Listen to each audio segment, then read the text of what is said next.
Hey everybody, welcome to the Milestone Media Panel, part of WonderCon at Home. I'm Phil LaMarr, and I am your moderator today because, one, I'm a big old comic book nerd, and two, I also happen to have been the voice of Static Shock, and a Green Lantern and an Aquaman or two, whatever. But I'm very excited to be here. Before we get started and introduce our illustrious panel, let's do a little background on Milestone Media. Started in 1993 by Dwayne McDuffie, Dennis Cowan, Derek Dingle, and Michael Davis with the intent to challenge the status quo about who superhero stories were being told, about how they're being told, as well as who was telling them. And so they created Milestone Media, home of the Dakotaverse, and popular characters which have continued from that day forward, such as Static, Icon and Rocket, Hardware, and the Blood Syndicate. I mean, it was the first Black-owned comic book and entertainment company, and they were also dedicated to combining imagination with awareness.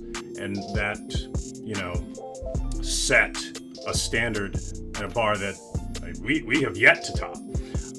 And their creative and cultural impact wasn't just limited to comics. In the early 2000s, the Static Shock animated series on Kids WB introduced an even wider audience to the world of Dakota. And for a lot of people, it served as a gateway back to the comic books and the graphic novels.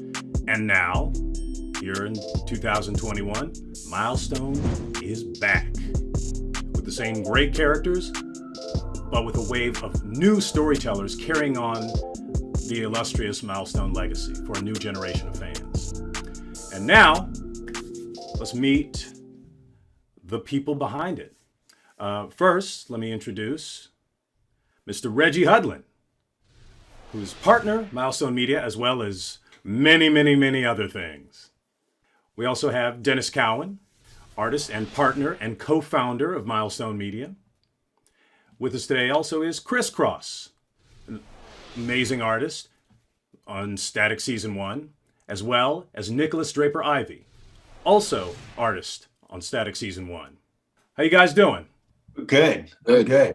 Yeah. Blessed to see another day. And y'all got jobs. We got jobs. and you can do it without wearing a mask. We should have used your tagline. What was it?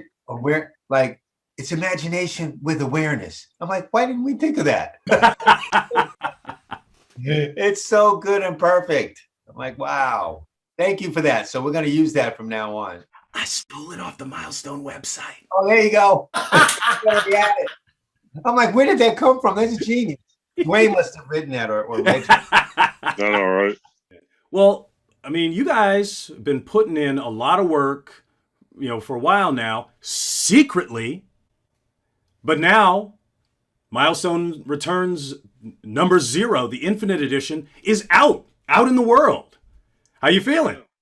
It's great. It's great. Obviously, folks have been hankering for the return of Milestone for a long time. And we announced it, then there was a delay, and then we announced again, there was another delay. People were like, man, this ain't happening. And so, we saw art, we've seen names attached, but to actually have books and pages out that people are reading and enjoying is a joy. I mean, that's why we do this, because we love these characters, we love these stories, we love giving the audiences what they want. So this is the fun part. I mean, it's been a 6-year effort, really, since we announced it to finally bring the print. But it's been a 6-year effort that for Reggie and I and Derek has been well worth it. Just bringing these characters back to life and the commitment that Reggie had and everyone around to bring these characters back, and the people, our partners at DC. It's quite an effort, and we feel that finally it's paid off. So we're very happy. We're very happy that it's finally seen print. Ecstatic, really. It's great. Yeah, it's funny. Before we started, Nikolas was having trouble with the camera. It's like, oh, maybe I can just turn my camera off. I'm like, nah, Not now. You ain't anonymous no more, man. You're the artist on Static season 1. I didn't even know that he was gonna be in it. So I looked at the I felt like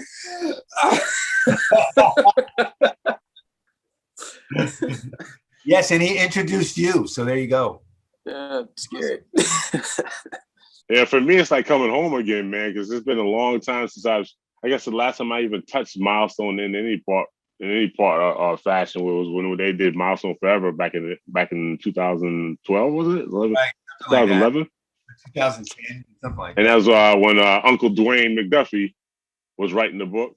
And it kind of reminded me kind of like back in the days when I first started, my first solo, push through the professional comics was when I started working on Blood Syndicate. And I basically just came in off the street. So when Dennis hit me up and said, "Hey, you want to do this Milestone thing again?" I'm like, I'm not going to turn that down. Come on, man. One about things that Reggie and I discussed is bringing in the new talent like Nikolas, like Vita, and mixing it with the talent that's been there before and working with Milestone, like you, everyone else. So it's going to be a gradual process of working with all the people we want to work with, including the Milestone alumni. You're the first person we brought around, but hopefully, you will certainly not be the last. I mean, to me, that was the DNA of Milestone from the very beginning. When Dennis and Dwayne and Christopher Priest and those guys and Michael all got together, they were the most successful Black writers and artists in the industry. So they came together like United Artists, like Image, like any number of metaphors to define what they were. At the same time, the number of creators that they discovered and launched who went on to have amazing careers in the business is also really impressive. So like Dennis said, we like, okay, what worked before?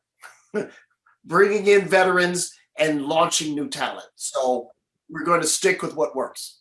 And that's the key to passing on a legacy. Don't just keep it, with the established, old guard. You pass it on to the young bloods. And stay relevant. I mean, one of the pleasures of working with Nikolas is, he's got a perspective which is exciting and fresh. And when Dennis and I first saw his art, we were like, yeah, that's what we need. Yep. Milestone has never been a nostalgia brand, right? I mean, it was super cutting edge when it was launched, and we're not saying, oh yeah, let's bring back the 90s. It's like, no. How do we be super relevant for the 21st century? And I know, there are always a subset of comic book fans are like, you changed one thing from the... it's coming, Reg. It's coming. You have to evolve and grow. It's mythology. Mythology evolves with the times, and particularly Milestone, because it's all about where are Black people today. I mean, that was Miles Davis's thing. Jazz is what music we need to hear today, and that's what we're trying to do in the comic book medium. Absolutely. Zeus became Jupiter. All mythology evolves with the people who the story is for. But let me ask Chris and Nikolas, because we're talking about the history of it. Do y'all remember your first introduction to the Milestone characters? And I know this is a harder question for that's like saying, it's like, when did you first learn about Mickey Mouse? Because Milestone is now such a part of our culture. But do you guys have any recollections? Yeah, honestly, it was Static. It was the cartoon, and I realized there were comics, before that. But it was definitely the cartoon. That's what I grew up with, and I started looking into where it came from, looking into Milestone, and looking at like the original subject matter and source material, and I'm like, man, they weren't pulling any punches with some of this, like the OG stuff. But that was my introduction, and then I started learning about the characters too. My dad actually, he gave me an issue. I think it was Blood Syndicate with a Holocaust on the cover, and I didn't even know what I was looking at when I was a kid. He's like, "Oh yeah, you should know about this." And I'm just like, "Oh no!" I'm like, "What is this?" Yeah. So that was my introduction, I think, to Milestone, like to comics like that. But it wasn't. It was Blood Syndicate. But I had seen the Static cartoon. Yeah. Yeah. My introduction was, and I'm sure Dennis is tired of hearing this story. So I mean, I basically walked in off the street from School of Visual Arts in between classes. It was like a 2-hour shift in between classes. So I then walked in off the street and showed my stuff in. And it was literally this weird process where, the office manager, Christine, everybody loves Christine. She saw me coming in. I had pages. I said, I just want to be able to come in and see if I could get a gig here. I brought some pages as one who I can show. And then she grabbed it. She took it off to Joe James, who used to be there. I don't know where that brother is, but I'm sure he's doing well. And it took her to the back, and then it went straight into Dennis's office.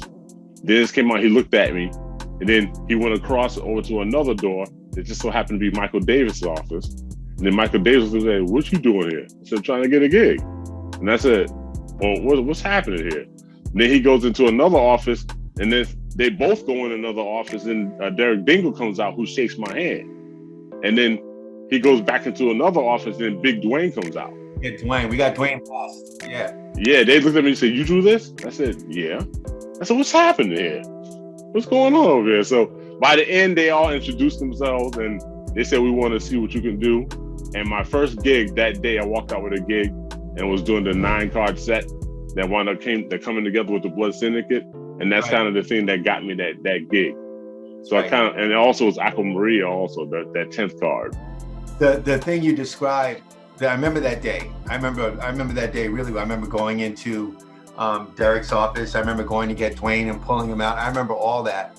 I also remember that was like one of those movie comic book moments. You come up the street, and then the guy goes, "Wait a minute," and then goes into another office, says, "Come here, look, get stuff." And then he goes get somebody and says, No, come here. Then we all come out and stare at you.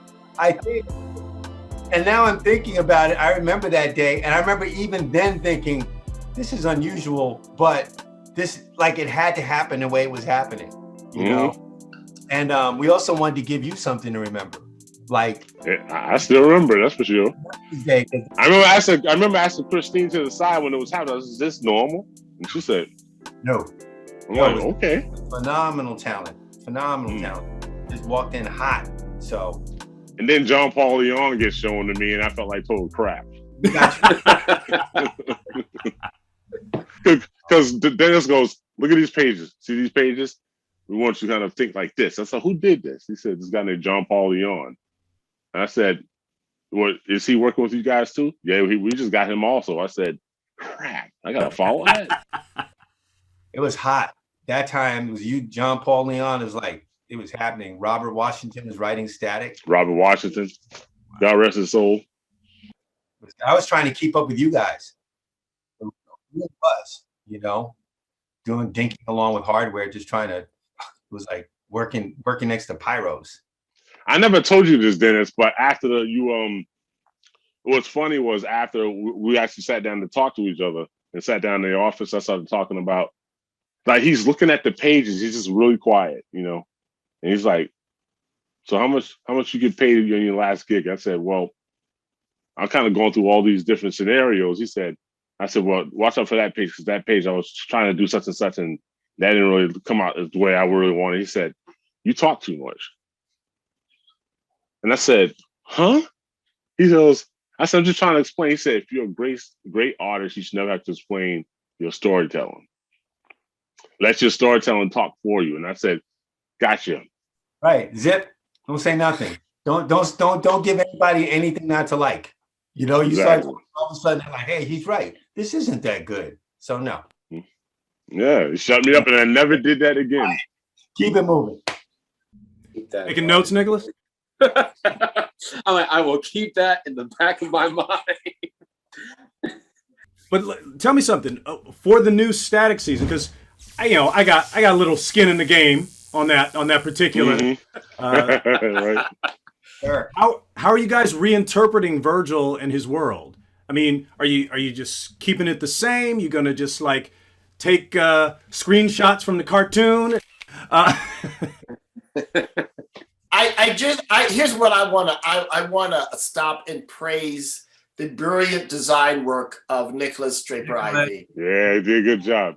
I mean, every time when people see what he's done with Static's costume and all that, it's just spot on. So it's beautiful, beautiful work, and Dennis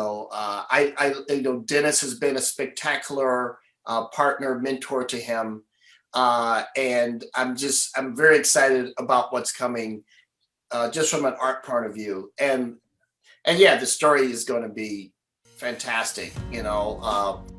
We're just updating it that, look, kids are protesting because guess what? My kids are protesting. Like, they're leaving their school with signs and marching because of what's happening in America right now. So, to not do that would be irresponsible storytelling. It's like, well, if you're not acknowledging what's happening in Black America right now, then that would be terrible. And, that's a change that is just a natural evolution. At the same time, the idea that the cops are using tear gas on these peaceful protesters, that was true then, that's true now, so that's a very natural idea. And the idea that there's some experimentation going on with the Black community, that's pretty classic, tragically, going back from Tuskegee through, LSD experiments in the US Army to right now. So, so it's just a matter of, plugging into themes, some of which are tragically evergreen in the Black community, and some things are speaking to the right now moment. Mm-hmm. For some reason, people keep asking, when's Static coming back? It's like, why are you asking me? That's like asking the dude who sold you your car. It's like, when they coming out with flying cars? Like, I just sell them, man. I don't design them. Static is coming back. That's what they're thinking. Right? Like, if anybody would know, it would be Static. When's Static coming back? But people will send like fan art and stuff for years. But I got to tell you, when I saw Nikolas's character design, it's like, okay, all the rest of that stuff was fan art. This is the stuff. I sent it to my son. He's like, he looks like me. And I got to say, man, Nikolas, there's that character design you got of all the different sides and all the different hairstyles. I was thinking about that. Like, only a Black hero can change his hair. What's funny about that is, like, that was kind of my intent, was like, I go to the gym and, like, I'm around, like, I have like little brothers, I've seen like high school kids and stuff, and I see how the youth look today. They look way cooler than how I looked growing up. You know what I mean? And I'm like, if I don't make it look like that, they're not gonna want to read it. They're not even gonna care if they don't see themselves. So, I asked my siblings, I'm like, yo, what do you like? What do you do this and that? And I've looked at like their hair. I looked at my hair when I was younger, some hair I've had recently, like what's now? Because the reality is Black people do change their hair. And you never really get to see that too much in animation for obvious reasons. It's animation.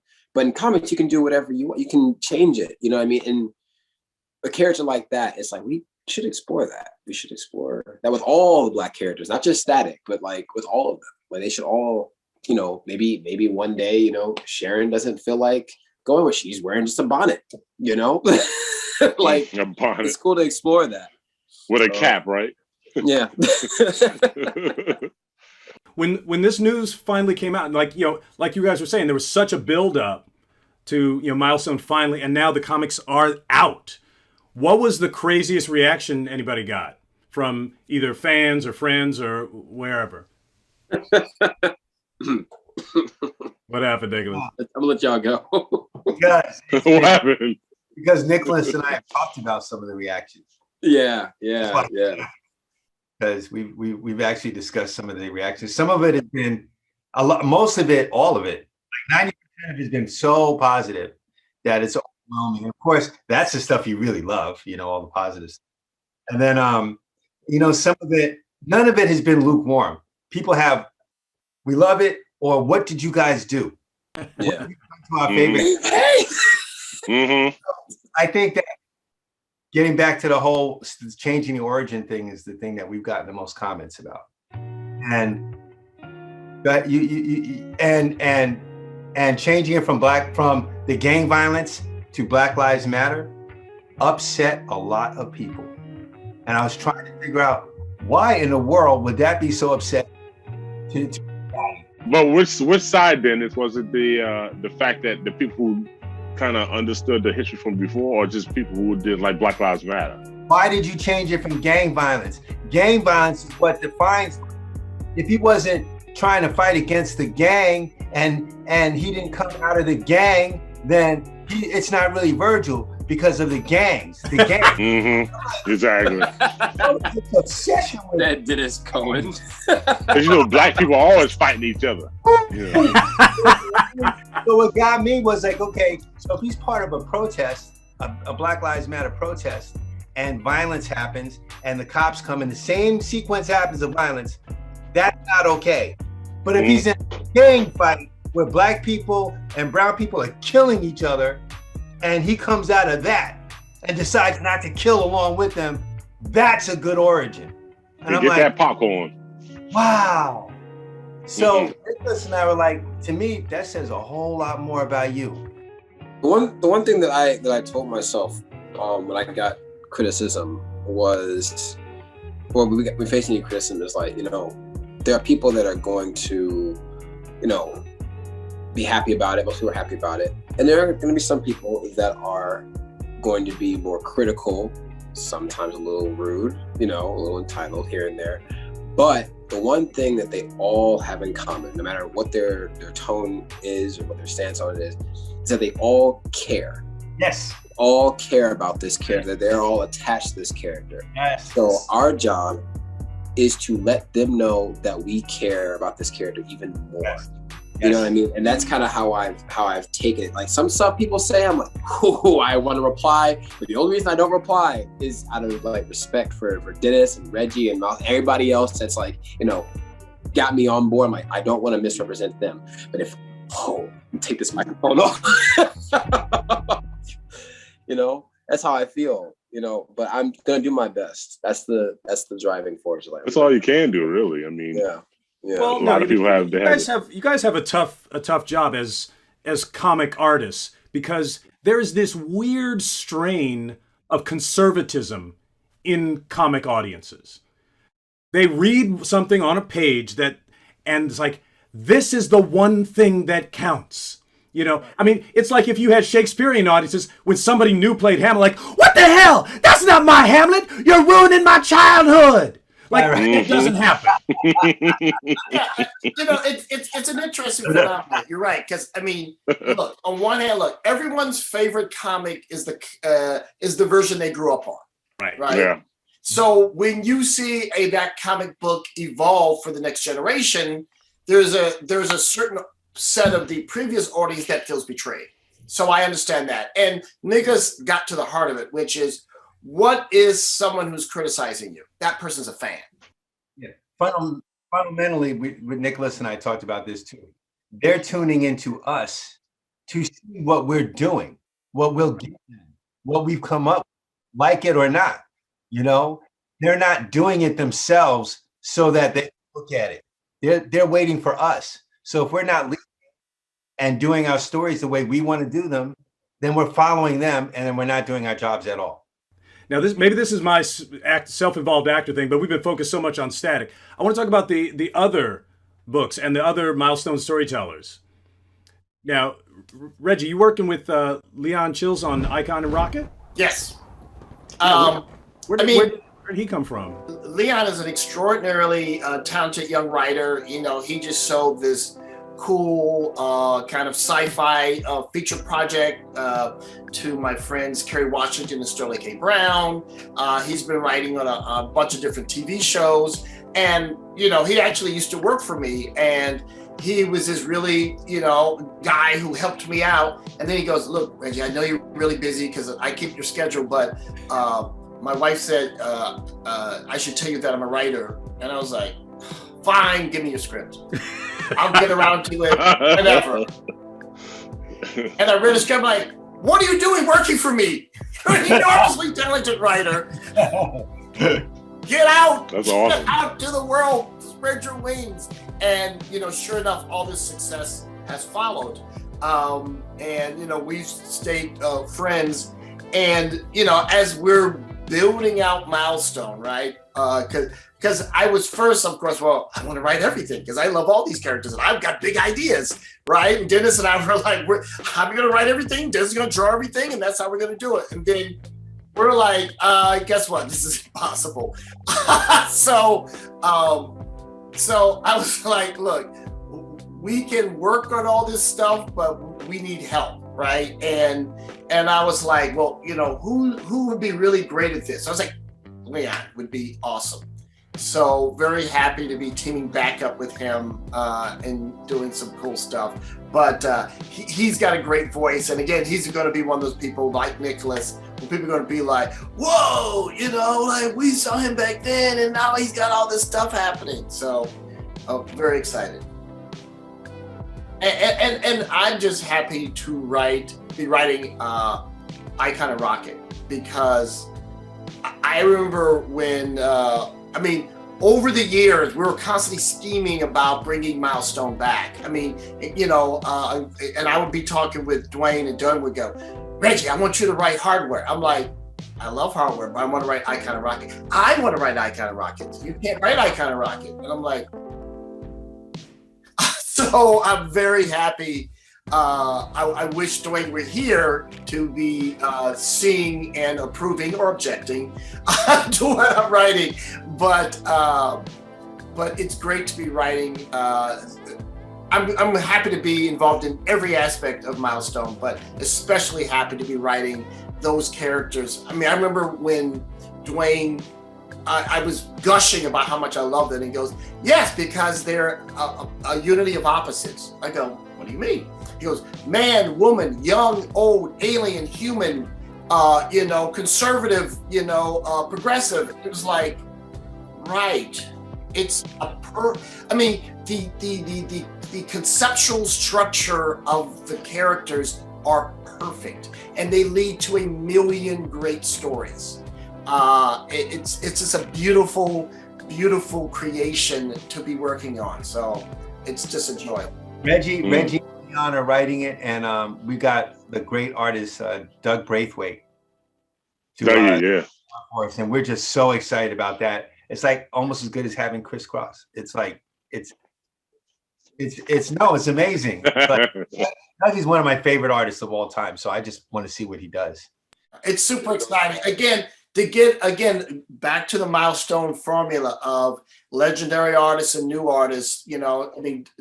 Doug is a legend in this business, and to have him, back here working on, coming to Milestone for the first time, there's this sad thing that some people still think. It's like, are you hiring Black people or the best people? We're like, the answer is yes.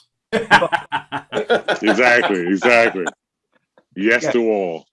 Well, speaking of legends, Dennis, you and Bill Sienkiewicz working on hardware, man. Yeah. Right? Awesome, right? Stupid. I'm waiting for that to come out on paper so I can never open it and keep it in plastic. You got to understand, the first time I ever heard Bill Sienkiewicz was inking anyone, but to be inking Dennis Cowan, I said, Dennis, how did you make that happen? What did you pay him? What kind of effort did you write somewhere to pray over and make that happen? Like, he's like, I'm Dennis Cowan, man. Yeah.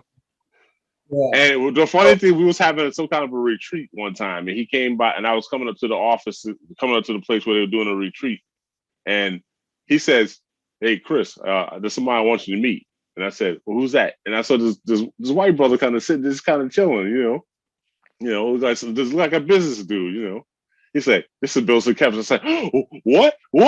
Bill Sienkiewicz? Are you kidding me? Stop lying! Get out of here!" And he knew he was doing what he did it. He know I love Bill Sienkiewicz. And Bill was looking, he turned dead red. He was just like, he knows who I am. I said, Bill Sienkiewicz, are you kidding me? And this is big. I'm 6'9", so you see me that animated, it had to kind of make him blow back a bit, But I was like, what are you guys gonna be doing together? When I saw them jam, they just worked together. It was wild. Yeah. Well, I've known Bill. I've known Bill for a long time.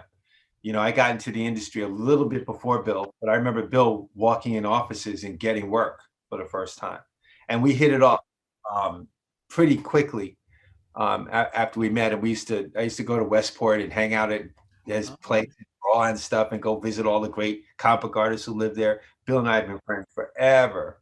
So our starting to work, our working together was really a kind of a natural process. You know, I think I was doing the question at the time, and I was great to have Bill ink the covers. I mean, we're sharing a studio, you know, we're doing all right. So he just hopped on and started inking covers in 1984 or whenever. We've been working together ever since. Nice. Well, and your art styles, you know, just work so well together. Well, it helps. The best advice I ever got from a working professional was to only work with the very best. Work with people who are so much better than you that they're going to lift you up and make you look like you're a genius. And I'm like, work with smart people. So I work with Dwayne and Reggie, and I work with Bill, and I work with all Kent Williams, and I work with all these talented people. And people think I actually belong with them. So my name will be mentioned in that, but really it's just working with the best brings out the best in you. And you know, the other thing about Bill is that he, in addition to being an extraordinary artist, he's such a great person, and he's so committed to the mission of Milestone, and he's just a wonderful person. You know, it's one of, you know, it's talent is important, you know, discipline is important, but your energy, you know, is also there. And what's nice about the Milestone team, you know, everyone on the team is like, are people I actually just want to be around. Right. No, Bill's a righteous dude too. So I just, every time, any chance I get to work with him. And the other thing is I never took it for granted. I always thought I am the luckiest artist, one of the luckiest people on earth to be working with this man and having him me. I am as amazing as anybody else. I really am. I get the page and I'm like, who did this? Because this is brilliant, you know? When the plan comes together, man, for real. Awesome. Yep. So now we're doing hardware, and we couldn't be more thrilled. It's only going to be 6 issues. We're going to. It's a 6-issue season. You know, we're doing 6-issue seasons. There you go. We're doing Netflix comics now. Yeah. Yeah. But isn't that kind of like the model? Isn't that like the best way to do it? Like you do one good story and then you end it, and then you can encapsulate it in one big book, and then you start again. You know. Well, no, it's funny because I have my best friend's a TV writer, and he used to work for network TV when, you know, the streaming services were starting, and they were winning all the Emmys. Like, damn, if I could just write my 10 best stories instead of having to write 26 whole, you know, you gotta fill the slot, you know, I'd be winning all the damn Emmys too. Right. So let's give it our best shot, you know.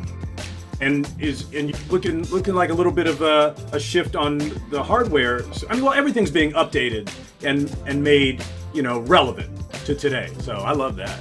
Yeah. I mean, you know, hardware, it's such a great character. I mean, again, all those technological characters, like Iron Man was great when he was launched, but much cooler now, right? And, you know, and what we're trying to do with all the Milestone characters, when you get a chance to stop and go, okay, let's rethink these characters. Let's rethink how they all connect with each other. You know, so there's some kind of a unified field theory. At the same time, they each have their own space. So each book, each storyline, we're taking you to a really different place, right? I mean, because that's healthy for a comic book line. That's healthy for representation of Black people. It's like, we all know we're not a monolith, but with each generation, the differences, the expanse of what, you know, Black experience is keeps growing. So we want to make sure we have characters and storylines that reflect how diverse we are within the category of quote unquote Blackness. Nikolas, how much did you have to deal with the old imagery from Static in terms of what you're in creating new imagery? I mean, is it a direct line, or are you just coming from straight from your idea of the character? Well, it's interesting because because when I got brought on, like people were talking about that character design, and everyone credits me for this hat. I was just talking to Chris about this, like the hoodie and the cap and the whole thing. Yeah. But that was in the issue 0 thing, and what I did was I read that, you know, the issue, and when I designed it, it was always like, well, I don't want to be disrespectful and completely undo everything that they just did in that issue. So I was following like in continuity of what was in there. But it's funny because I did my own personal design of Static like last year. Last year I had an idea, and it was funny because it touched on the themes that we're talking about today. And there are some ideas I've told Dennis and whatnot, but I'm going to go into that. That I'm very, you know, I'm excited. I'm very excited. Anyway, back to the design. I had to like hold myself. I'm like, yeah, no, but like the designs, like looking at the old designs, some people were like, why doesn't it look like, you know, this or like that? So what I did, you know, as a response was to draw all the previous iterations so everybody could kind of shut up. I was like, look, this is what it will look like if I drew it like that. This is what it would look like if I drew it like this. This is what it would look like if we went in that direction. You know what I mean? And once I did that, and then Phil, when I saw you like, you know, what I had done, that kind of shut everybody up. It's like, well, Static likes this, so we can't really argue with it. Like, no, you can't. Yo, I'm 52 years old and I would still wear that hoodie with the hoodie with the cap on it. I rock that for real. Like legit though, I really have a respect for everything that came before me, and I want people, when they look at this comic, I want them to see parts of, like, you know, their childhood and stuff that they grew up on as well, and not just alienate those old, like, you guys, the old fans, there's nothing in here for you to like. It's like, no, I want them to look at it, but oh, they actually do give a damn about us. They put the X cap in here. That okay, you know. And it's like there's stuff in there that I'm a fan too, and I want people to understand that about me. It's like it's not just a job. Like, I really do care about this. And you know, if I can get a little sentimental here, like I did my research and I was looking at all these different interviews, and you know, I looked at, you know, the history of Milestone, and I was looking at Dwayne McDuffie, and you know, it kind of struck me really hard because he's, you know, from Detroit, which is where I'm from, and it hit a little bit deeper. And I'm like, you know, I've never really felt this before. Usually when I draw, you know, I'm drawing for myself, or I've never been on something where it's like, hey, you kind of have to uphold someone's legacy. That's never been a situation for me.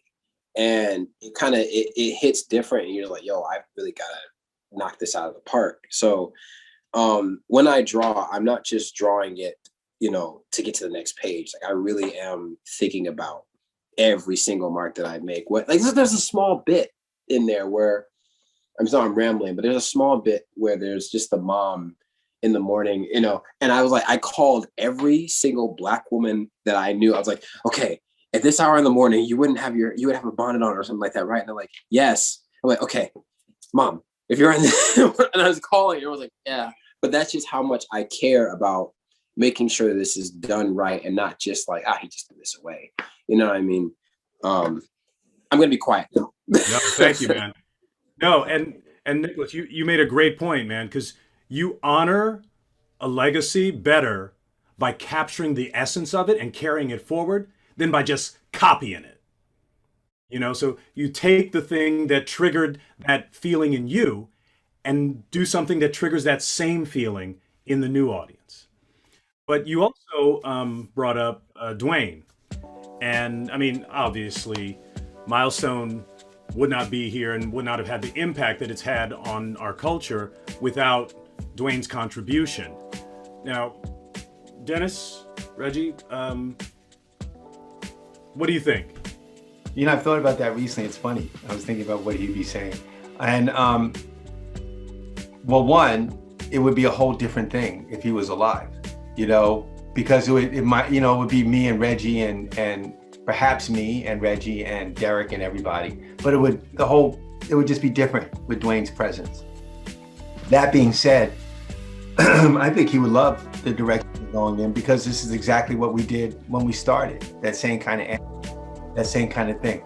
But the thing that Nikolas is touching on, and the thing that Dwayne and I did, and that everybody at Milestone did, and what we continue to do, that might be the most important thing, is that, you know, we were doing comic books, and we're doing comic books and different things in media using these characters. And we enjoy doing comics, and we enjoy superhero stories. But every artist at Milestone, every writer, every colorist, that all of us, from Christine, the receptionist, and everybody, we were always doing it for a cause greater than ourselves. Always. And we were always kind of aware of that. So on one hand, you had to have fun doing comic books and do all like the Superman stuff and icon fighting Superman stuff and making it cool as effing possible. But you were always working towards something that was bigger than these comics, and bigger than you, and bigger than you as an artist. You know, it was for a cause that was ultimately, I think, something pretty important. And what I'm finding out, for some people, it was life-changing. So all the stuff that CHRISCROSS did, and all the stuff that I did, and, you know, that John Paul Leon did, and all that work, that was some special stuff for a bigger thing than just doing comic books. And that's you know, Dwayne was always about that, you know, and I think he'd be very pleased to see that going forward. That seemed like a beautiful note to close our panel on. Ah, there you go. Yeah. And I want to thank you guys for being on the panel here with us today. And I want to thank you for doing the work that you're doing and continuing the Milestone legacy. It's so significant and so much fun. Yeah, man. Yeah. Phil, you're awesome. You know, you're our static shock forever. You're awesome. So thank you. Hey man, I can still get up there. I can still put a shot.